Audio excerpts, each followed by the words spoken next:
Ο Αλέξανδρος ήταν ένας έμπειρος παίκτης του Minecraft. Έχοντας εξερευνήσει σχεδόν κάθε βιοτόπο και κρυμμένο μυστικό στον κόσμο του παιχνιδιού, ήταν σίγουρος πως δεν υπήρχε τίποτα που να μπορούσε να τον εκπλήξει. Ωστόσο, υπήρχε μια σπηλιά που πάντα τον έκανε να αισθάνεται άβολα, μια σπηλιά που την είχε εντοπίσει τυχαία σε μια απομακρυσμένη περιοχή του χάρτη. Η είσοδος της σπηλιάς ήταν καλυμμένη με πυκνή βλάστηση. Και το φως δεν έφτανε ποτέ αρκετά βαθιά μέσα της. Ο Αλέξανδρος είχε περάσει πολλές φορές μπροστά της, αλλά κάτι πάντα τον απέτρεπε από το να μπει μέσα. Ήταν σαν να τον καλούσε, αλλά ταυτόχρονα τον αποθούσε. Μια νύχτα, αποφάσισε να τολμήσει. Ετοίμασε την πανοπλία του, πήρε μαζί του αρκετά δαυλιά, τρόφιμα και ένα σπαθί διαμαντένιο. Καθώς προχωρούσε πιο βαθιά στη σπηλιά, το σκοτάδι γινόταν ολοένα και πιο πυκνό. Ενώ μια παράξενη ησυχία επικρατούσε. Ξαφνικά, τα τυχώματα της σπηλιάς άρχισαν να αλλάζουν.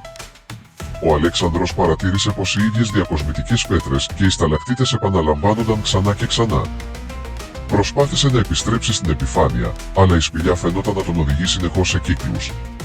Κάθε φορά που γύριζε πίσω, βρισκόταν μπροστά σε μια νέα είσοδο, σαν να μην υπήρχε έξοδος. Η καρδιά του άρχισε να χτυπάει δυνατά όταν είδε μια φιγούρα στο βάθος της σπηλιάς.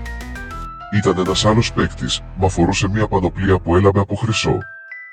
Ο Αλέξανδρος προσπάθησε να επικοινωνήσει μαζί του, αλλά δεν έλαβε καμία απάντηση. Όσο πλησίαζε, τόσο περισσότερο έβλεπε πως η φιγούρα ήταν παράξενη, σαν να μην ήταν ολοκληρωμένη. Το πρόσωπο του ήταν θαμπό, χωρίς χαρακτηριστικά. Και τα μάτια του ήταν δύο κενές τρύπες. Ξαφνικά, η φιγούρα εξαφανίστηκε και η σπηλιά άρχισε να καταραίει. Ο Αλέξανδρος έτρεξε όσο πιο γρήγορα μπορούσε, αλλά κάθε φορά που προσπαθούσε να βγει, επέστρεφε στο ίδιο σημείο από όπου ξεκίνησε.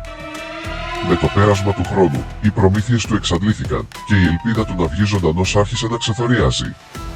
Κάθε φορά που καθόταν για να ξεκουραστεί, άκουγε ψιθύρους γύρω του, λέξεις που δεν μπορούσε να καταλάβει, αλλά του προκαλούσαν ρίγος.